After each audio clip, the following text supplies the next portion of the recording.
सो आई students बढ़ते हैं time and work के पार्ट 4 के टाइप 3 में, that is problems on time ratio. मैंने यहाँ पे दो स्टेटमेंट्स लिख के दिया आपको।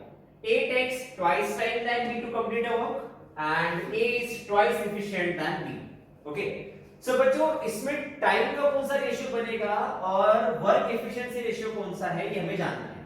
पहले हम लोग इसको जरा सा एक इक्वेशन में कन्वर्ट करते हैं। A takes twice time than B to complete a work। इसका इक्वेशन कैसे बनेगा? A is equals to 2B। ठीक है, इसे स्पेसिफाई करते हैं। ठीक है, इसे प्रूव करते हैं। देखो क्या बोला है, A takes twice time than B, मतलब A B से दुगना टाइम लेगा। जैसे अगर मैंने यहाँ पे B की वैल्यू 1 पकड़ लिया, सो A 1 डे पकड़ता हूं मैं, तो A की वैल्यू क्या हो जाएगी? 2 डे। वही बोला जा रहा है कि A B से दुगना टाइम लेता है। ठीक है, सही है बेटा ये। अब ये देखिए यहाँ पे क्या लिखा है, A is twice efficient than B। सो यहाँ पे B इक्वेशन क्या बनेगी? A is equals to 2B, है ना। सो देखो यहाँ भी A upon B का रेशियो बनता है 2:1 का, यहाँ भी A upon B का रेशियो बनता है 2:1 का। तो सर हमें कैसे पता चलेगा कि ये वर्क का रेशियो है कि टाइम का रेशियो है? ठीक है, शायद कुछ बच्चे बोलोगे सर यहाँ पे एफिशिएंट दिख रहा है इसलिए हम लोग बोल सकते हैं वर्क एफिशिएंसी रेशियो होगा। हाँ बोल सकते हैं, बट बच्चों कभी कभी सेंटेंस ऐसे अरेंज करेंगे वो कि एफिशिएंट वर्ड ही नहीं आएगा, फिर भी आपको पता है as like good workman as भी ऐसा भी एक स्टेटमेंट था। सो बच्चों इसका सबसे बेस्ट तरीका है पहचानने का। देखिएगा, जब भी टेक्स्ट से शब्द आया तो समझ जाना आने वाला टाइम ये वक्त है। ठीक है, क्या बोला मैंने? जब भी टेक्स्ट से शब्द आए तो समझ जाना आने वाला जो टाइम है वो किसके बारे में बात कर रहा है? वक्त के बारे में। मतलब ये वाला जो रेशियो होगा वो किसका रेशियो होने वाला है बच्चों? Time ratio. ठीक है, डेफिनेट टेक्स्ट से वर्ड रहेगा ही रहेगा। ठीक है, और अगर ये वर्ड ना है तो समझ जाइए वही टाइम एफिशिएंट वाले में से भी समझ के आ ही जाते हैं। बट हमने क्या बोला, जब भी टेक्स्ट आएगा तो वो जो भी रेशियो रहेगा वो किसके बारे में रहने वाला है? टाइम रेशियो रहने वाला है। क्लियर? सो बच्चों मैंने आपको कुछ पढ़ाया भी था, अगर आपको याद हो तो मैंने वर्क एफिशिएंसी रेशियो में इसका बात की थी, इसका जिक्र निकाला था कि work efficiency ratio and time ratio are inversely proportional. So बच्चों वो कैसे, मैंने आपको थोड़ा बहुत एक्सप्लेन भी किया था, मैं आपको यहाँ पे थोड़ा और वापस एक्सप्लेन कर देता हूँ। बच्चों टाइम और work is always inversely proportional, because जब वर्क इंसान ज्यादा करेगा तो टाइम कम लेगा, अगर वर्क कम करेगा तो टाइम ज्यादा लेगा टू कंप्लीट अ वर्क। मतलब जब काम कम तो टाइम ज्यादा, काम ज्यादा तो टाइम कम। मतलब कुछ बढ़ रहा है तो कुछ घट रहा है, कुछ घट रहा है तो कुछ बढ़ रहा है, मतलब डेफिनेटली ये इनवर्सली प्रोपोर्शनल है। सो बच्चों ये पैटर्न यहाँ, सो ये कॉन्सेप्ट यहाँ किसके काम में आएगा? That is work efficiency ratio is always inversely proportional to time ratio. मतलब अगर मुझे टाइम रेशियो दिया हुआ है A/B का 3:5, सो मैं इससे वर्क एफिशिएंसी रेशियो निकाल सकता हूं सीधा सीधा A/B का। कैसे? इसी का उल्टा कर दीजिए। जैसे रेशियो क्या है फिर आपका 3/5, तो हम लोग क्या कर देंगे 5/3, मतलब हमारा रेशियो क्या हो जाएगा बच्चों 5:3। क्लियर? और अगर इसी का वाइस वर्सा बात, अगर वर्क एफिशिएंसी रेशियो दिया हुआ उसे उल्टा कर दिया तो क्या बन जाएगा बच्चों? टाइम रेशियो बन जाएगा। क्लियर? अब इसके ऊपर के क्वेश्चंस कैसे आएंगे चलिए देखते हैं। क्वेश्चन नंबर 1 देखिए, A is 3 times as efficient as B, then the ratio of number of days required by each to work alone completely. Class equation तो बहुत ही आसान है। देखिए क्या बोला गया है, A is 3 times as efficient as B, यानी A is equals to 3B। Efficient की बात चल रही है, A upon B is equals to 3/1। मतलब ये जो रेशियो है बच्चों ये किसका है? वर्क एफिशिएंसी रेशियो है। और वो हमें क्या पूछ रहे हैं? Then the ratio of number of days required by each to work completely alone। मतलब बच्चों क्या किसका रेशियो पूछा है? टाइम का। सो टाइम का रेशियो मैंने क्या बताया था? Inversely proportional with work efficiency ratio. मतलब टाइम का रेशियो क्या हो जाएगा? A upon B का इसी का उल्टा यानी 1/3 इज योर आंसर। क्लियर? देखते हैं नेक्स्ट। देखिए, A takes 16 days to finish a job alone, while B takes 8 days to finish the same job. What is the ratio of their efficiency and who is less efficient? इसमें आपके कई concepts में clear करके दे सकता हूं। बच्चों देखो ध्यान से, सबसे पहले A takes 16 days to complete a work and B takes 8 days to complete the same work. Okay? इसे पहले मैं करके दिखाता हूं आपको एलसीएम मेथड से। अगर मैं एलसीएम निकालता हूं बच्चों तो मुझे बताइए एलसीएम के अकॉर्डिंग इसका एलसीएम आएगा 16 वर्क, ये हो जाएगा 1 वर्क पर डे और ये हो जाएगा 2 वर्क पर डे। सही है? मतलब बच्चों लीस्ट एफिशिएंट कौन है? तो ए है। ठीक है, और इनका वर्क एफिशिएंसी रेशियो अगर पूछ लिया मैंने तो वर्क एफिशिएंसी रेशियो क्या हो जाएगा 1/2 हो जाएगा। सही है। अब देखिए इतना करने की जरूरत ही नहीं है हमें। मुझे बताइए ए पूरा काम कितने दिन में करता है 16 दिन में और बी वही काम कितने दिन में करता है 8 दिन में। ये टाइम दिया हुआ है मुझे, तो अगर मैं बोलता हूं टाइम रेशियो निकालना है मुझे a अपॉन b का, तो क्या हो जाएगा 16/8 यानी 2:1 होगा। सही है। और अगर मुझे एफिशिएंट कौन है ये जानना है तो उससे भी आप यहीं से देख सकते हो, जो ज्यादा टाइम ले रहा है वो कम एफिशिएंट है, जो कम टाइम ले रहा है वो ज्यादा एफिशिएंट है। और अगर आपको वर्क एफिशिएंसी रेशियो ही निकालना है so is inversely proportional with time. मतलब यहां पे वर्क एफिशिएंसी रेशियो क्या हो जाएगा बच्चों मेरा a upon b is equal to इसी का उल्टा यानी 1/2। सही है। सो बच्चों यहां पे ये चीज बहुत आसान हो जाती है। ठीक है। सो हमारा आंसर क्या होगा who is less efficient is a is a least efficient person। Clear.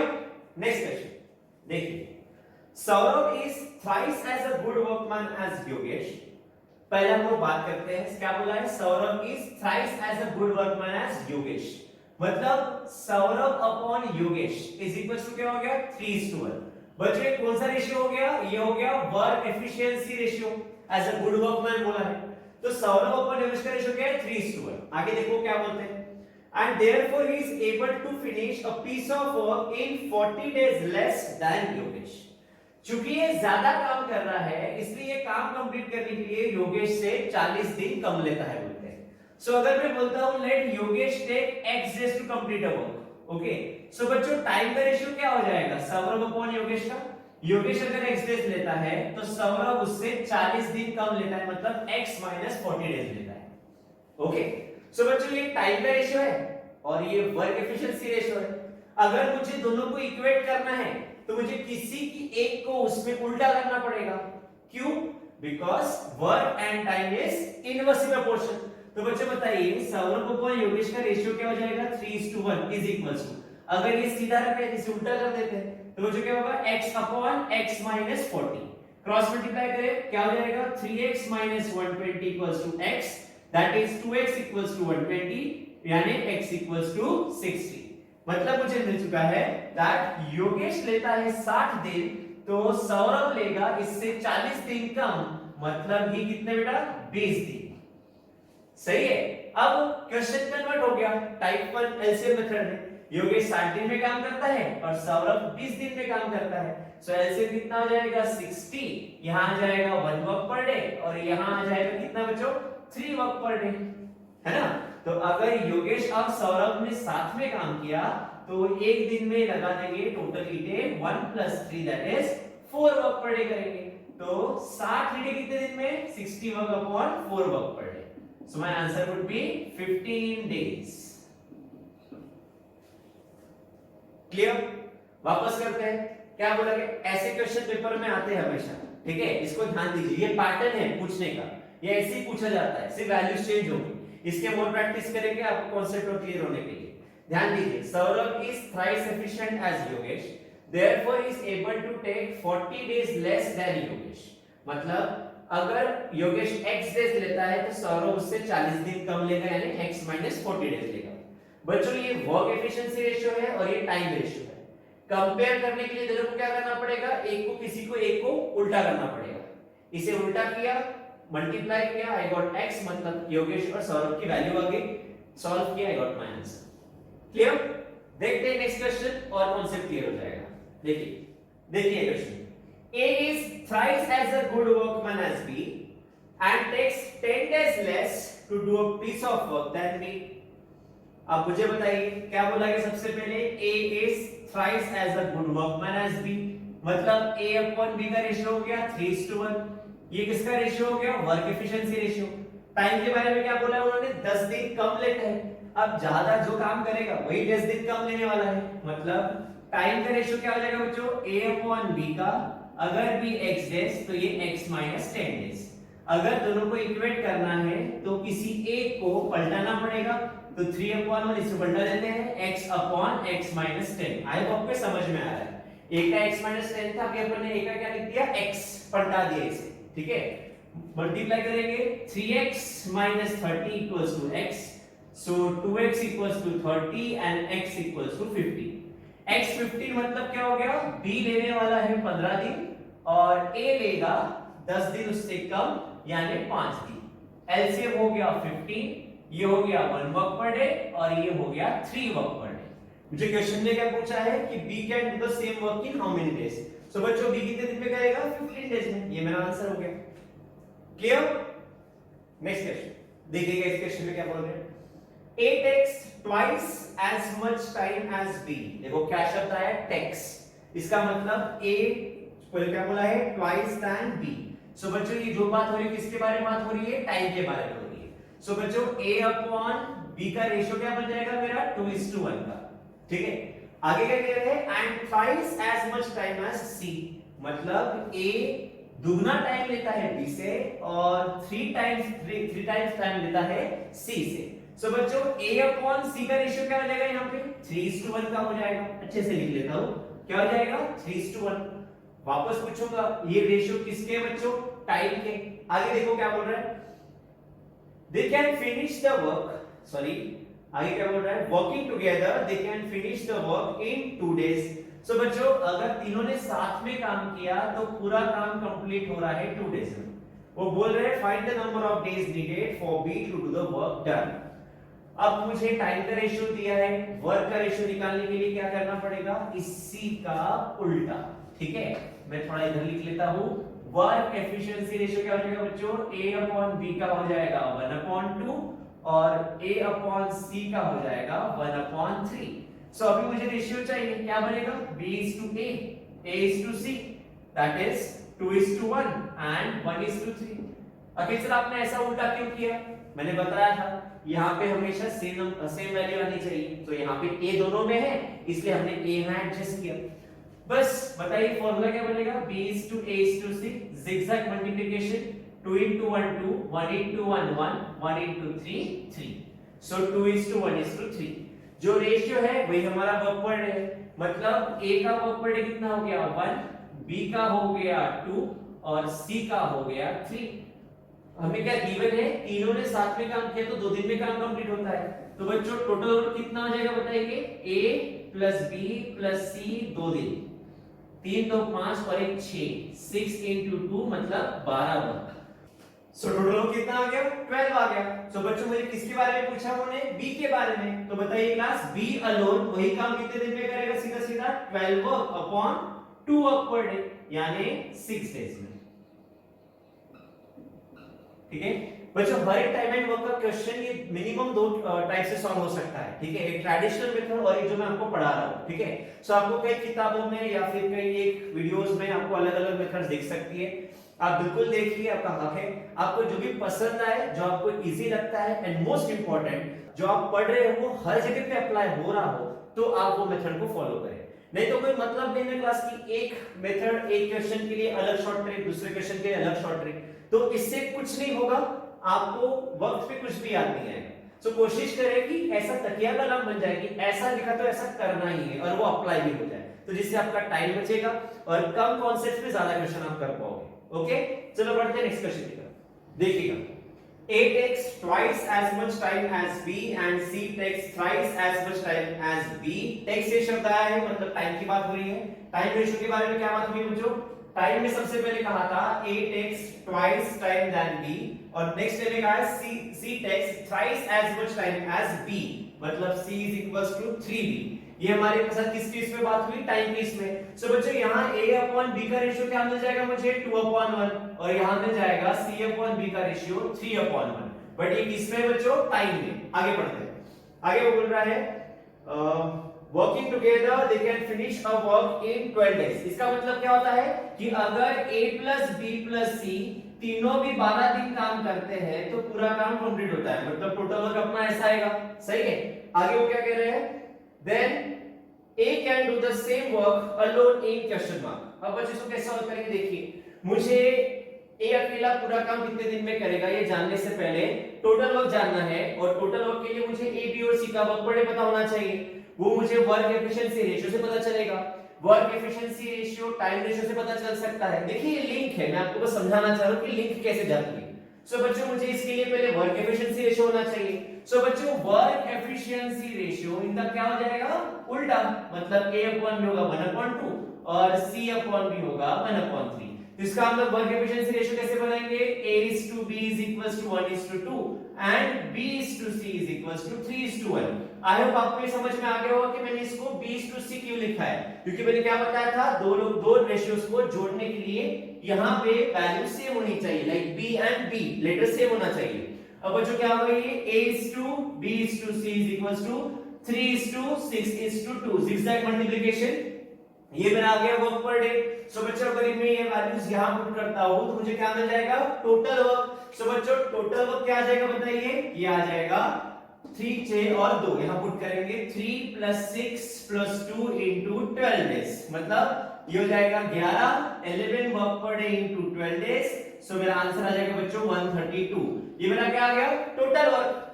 अब मुझे क्या कह रहे हैं वो, ये टोटल वर्क ए अलोन कितने दिन में करेगा। सो 132 अपॉन ए का वर्क पर डे कितना है बच्चों, 3। सो आ जाएगा नीचे 3 work per day, W cancel, तो कितना आंसर आ जाएगा बच्चों 3, ये आएगा 4 * 12 एंड 4 मतलब मेरा आंसर हो जाएगा 44 डेज। क्लियर। बढ़ते हैं नेक्स्ट क्वेश्चन की तरफ। देखिए ये क्वेश्चन क्या कह रहा है, A does half as much work as B in 3/4 of the time. If together they take 18 days to complete a work, how much time shall B take to do it?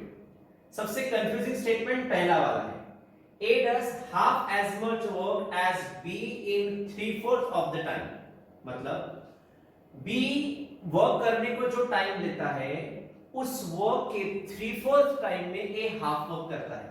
नहीं समझा, अब समझ में आ जाएगा। देख अब इतना तो क्लियर है ना भैया कि A को B के टाइम के साथ कंपेयर किया गया, तो हम लोग क्या पकड़ लेंगे, let B takes T time to complete a work. ठीक है, क्या बोला, B T इतना टाइम लेता है कंप्लीट करने के लिए। सो आपको क्या कहा है, A हाफ वर्क कंप्लीट करता है 3/4 of the time taken by B, मतलब A सिर्फ आधा काम कंप्लीट करता है जो B ने टाइम लिया उसके 3/4 टाइम में। तो बच्चों A अगर half work 3/4 of the time में करता है तो फुल वर्क कितने टाइम में करेगा, 2 इधर चला जाएगा, तो क्या हो जाएगा ये 3/2, क्योंकि 2 इससे कट हो जाएगा, तो 3/2T हो जाएगा। अब देखिए इस दिक्कत वाले क्वेश्चन को हम सिंपल एलसीएम मेथड से सॉल्व कर सकते हैं। ठीक है, देखो कैसे, मुझे पता चल गया A पूरा काम 3/2T डेज में 3/2T टाइम में कंप्लीट करता है, तो B वही काम T टाइम में कंप्लीट करता है, राइट। और पूछा है दोनों वही काम को कितने टाइम में अंजाम देंगे। ये तो एलसीएम मेथड का टाइप 1 का सबसे पहला क्वेश्चन हो गया। अब बच्चों इसका क्या लेंगे हम लोग, एलसीएम। आपके दिमाग में क्वेश्चन आया होगा कि सर ये तो फ्रैक्शन है, तो मैं आपको एक छोटा सा एक इसमें कॉन्सेप्ट पढ़ा देता हूं। बच्चों जब भी फ्रैक्शन और आपको सिंपल नंबर का एलसीएम लेना है तो हमें क्या करना है, एलसीएम ऑफ न्यूमरेटर लेना है और एचसीएफ ऑफ डिनोमिनेटर लेना है। ठीक है, फिलहाल न्यूमरेटर में क्या है, 3 है और 1 है, तो 3 और 1 का एलसीएम तो हो जाएगा भैया 3। ठीक है, 3t अपॉन, अब नीचे क्या है 2 और इसके नीचे क्या है 1, सो 2 और 1 में यहाँ पे 2 into 1 ही होगा ना ये, सो 2 into 1 और ये 1 में हाईएस्ट कॉमन फैक्टर क्या है आपका 1, यानी सीधा सीधा मेरा एलसीएम कितना हो गया, मेरा एलसीएम हो गया 3t। ठीक है, अब एलसीएम लिखने के बाद ये हमारा क्या हो जाता है, टोटल वर्क। इसके बाद हम लोग क्या निकालते हैं, वर्क पर डे। वापस बोलो क्या निकालते हैं, वर्क पर डे। सो बच्चों वर्क पर डे क्या आ जाएगा, देखिए पहले का क्या आ जाएगा, यहां आ जाएगा हमारा 3t अपॉन 2, तो 3t कैंसिल, ऊपर 2 चला जाएगा, यानी हो जाएगा 2 वर्क पर डे। हम लोग वर्क पर डे पकड़ लेते हैं, और यहां क्या हो जाएगा 3t अपॉन t, मतलब 3 वर्क पर डे, मतलब एक दिन में 2t लगाता है और B एक दिन में 3t लगाता है। तो बताइए अगर दोनों ने साथ में काम किया तो एक दिन में कितने लगाएंगे ये लोग, 5 वर्क पर डे। सही है, अब 5 वर्क पर डे तो इनका क्या हो गया, 1 डे वर्क। मुझे क्या बोला है, 18 दिन में वो काम कंप्लीट करते हैं, इसका मतलब मैं क्या निकाल पाऊंगा, टोटल वर्क क्या हो जाएगा 5 वर्क पर डे इंटू 18 दिन, मतलब हो जाएगा 90। ये मेरा क्या हो गया, टोटल वर्क। अब मुझे पूछ रहे हैं वही काम बी अकेला कितने दिन में करेगा। सो बच्चों B alone can complete total work divide by 3 work per day, answer 30 days. ठीक है, क्वेश्चन को रिवाइंड करिए, मैं आपको बताऊं तो ये सबसे आसान मेथड से सॉल्व करने की। बच्चों क्वेश्चंस को कई जगह पे कई एक क्या बोल सकता हूं मैं, बुक्स में बड़े ही अलग अलग तरीके से एक्सप्लेन किया है, कहीं पे तो बहुत जंप लिया हुआ है जो आपको समझ में नहीं आया कि मेथड कहां से आया। ठीक है, इसे समझना आपके लिए शायद अच्छा होगा। ठीक है, वापस एक बार थोड़ा समझा देता हूं, बहुत आसान है। ए क्या बोलता है, हाफ वर्क करता है जो भी बी टाइम लेता है उसके 3/4 टाइम में। सो अगर आधा वर्क 3/4 ऑफ टाइम में लेता है तो पूरा वर्क तो इधर चले जाएगा, 2 2 जा 4 यानी 3/2 टी में होगा। सो ए पूरा काम 3/2 टी में करता है और बी पूरा काम टी डेज में करता है। इसका ले लिया एलसीएम, एलसीएम आ गया 3टी, work per day 3t upon 2 2 पर चला जाएगा, टी कैंसिल, मतलब 2 वर्क पर डे आ गया। यहां पे क्या जाएगा 3t upon t, t cancel, 3 work per day आ गया। सो फिर हम लोगों को पता चला a प्लस बी पूरा काम एक दिन में कितना करते हैं, 5 इट लगाते हैं। हमें मेंशन है कि both together can complete a work in 80 days, तो टोटल कितना हो जाएगा 18 into 5 मतलब 90 इंटू का टोटल काम होगा। वही काम बी अकेला कितने दिन में करेगा, तो आंसर इज 30 डेज। क्लियर। अब इससे आगे और दो वैरायटीज है, वो हायर लेवल है, वो भी आप जानिए, आपके लिए अच्छा होगा। ठीक है, देखते हैं नेक्स्ट क्वेश्चन। देखिए मजेदार क्वेश्चन है, क्या बोल रहे हो, A is twice efficient than B. A and B together can do a piece of work in twice time than taken by C and D together. If the ratio of time taken by B and D to complete the same piece of work is 5:2 and C can complete the same work in 15 days less than that of B, find out the time taken by C to complete 2 times of work. Okay, so बच्चों इसमें 4-5 cases given है, एक एक करके case पढ़ते हैं और given लिखते जाते हैं। पहले दिया है A is twice efficient than B, work efficiency ratio निकल रहा है A is equals to 2B, मतलब A upon B is equals to निकल गया 2:1। आगे लिखते हैं A and B together can do a piece of work in twice time, time का बात चल रहा है, मतलब सेकंड कंडीशन में टाइम का रेशियो दिया है, कैसा, दैट A plus B ये जो है वो ट्वाइस टाइम ले रहा है किससे, C plus D से। सो बच्चों A plus B upon C plus D is equal to क्या आ जाएगा 2:1, पर किसका रेशियो है, टाइम का। आगे देखिए, if the ratio of time taken by B and D to complete the same piece of work is 5:2, मतलब टाइम का रेशियो दिया है B/D का, दैट इज कितना 5:2। क्लियर। अब मुझे बताइए आगे क्या लिखते हैं, and C can complete the same work in, ये जो लास्ट कंडीशन है ना बाद में पढ़ेंगे हम लोग। ओके, अब इतना डेटा जो दिया है उससे क्या निकल सकता है हम लोग पहले देखते हैं।